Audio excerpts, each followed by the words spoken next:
platforms like yours that encourage a much more holistic overview of the individual behind the data in every sense of the word is very important, because I think we try and look at things from a health point of view as too binary, and that forces a desire for quick answers, no sense of delayed gratification, and a desire for complexity where there needs to be none. Because as you've said, there's a real simplicity to the pillars that you use with the membership community and in the books. And if you're nailing those, then the grains of sand at the top of the pile of sand are nice to haves, but they're not going to be the make or break on how you feel on a day-to-day basis, are they? No, I completely agree with you. I think people often think they are nailing the fundamentals when they're really not, because the questions that I'll get will be like, I'm experiencing bloating or cravings. What's the best supplement to take? Will collagen help with this? Will CBD oil? And I'm like, you cannot CBD or oil your way out of this. Like, you need to go back to the basics, and it will often be something about just dialing back nutrition and looking at what you're eating as opposed to what you can add in on top.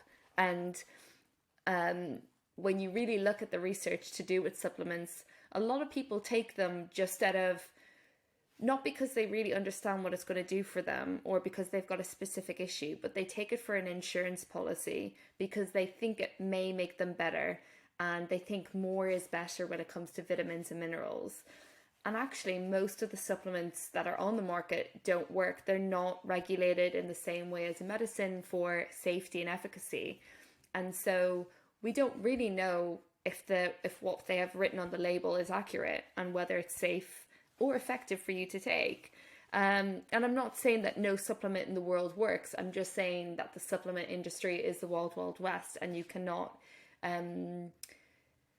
I just wouldn't put all my money in it or put all my eggs in the supplement basket. I would focus on everything else. And then if you need to supplement, that's your grain of sand on the top of the pile. If we were to strip things right back, you've managed to interact with, engage with, comment on thousands of people over the years, tens of thousands, I'm sure, and you will have a very good broad brushstroke. I know we've just said don't paint things with a broad brushstroke, but we're gonna distill it down to some values.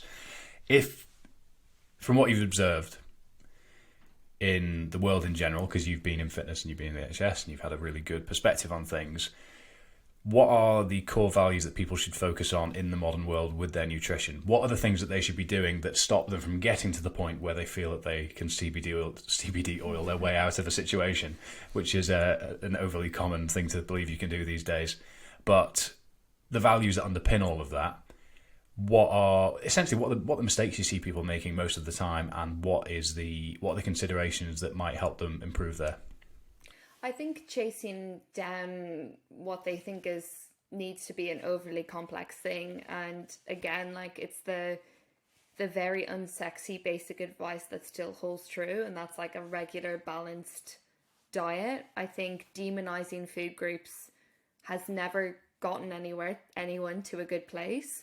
If you have intolerances or allergies, yes, like, remove those foods from your diet. But if you don't, it's generally in your best interest to include all of those food groups in the right balance. I think moving towards a more diversity and variety of plant-based foods is definitely a trend that's worth getting on, because we know that your gut microbiome has far-reaching effects to your health beyond your gut, in terms of like your brain health, even how it regulates your hormones, your mood, your brain health. It's one of those fads, I think, that is not faddy. It's something that is definitely important. I think opting for more sustainably, locally farmed foods where possible is definitely better for you and for the planet, and from a nutrient perspective. But beyond that, it's making sure that you are kind of hitting all those key processes, having a varied diet, making sure you're getting adequate protein at each meal. And that would be it, and making sure that your diet's enjoyable and doesn't feel restrictive towards you.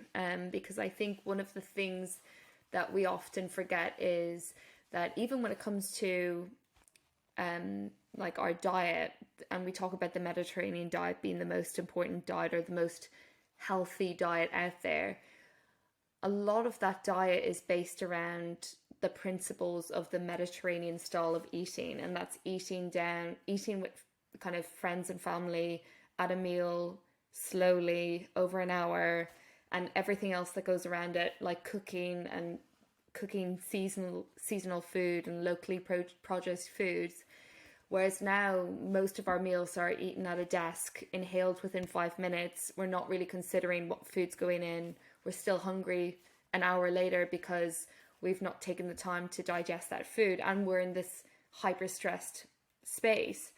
So it's not just about what we eat, it's about how we eat and who we're eating it with. And if you can, where possible, try eat away from your desk, try be mindful about what you're eating. And the social kind of community side of things are important as well.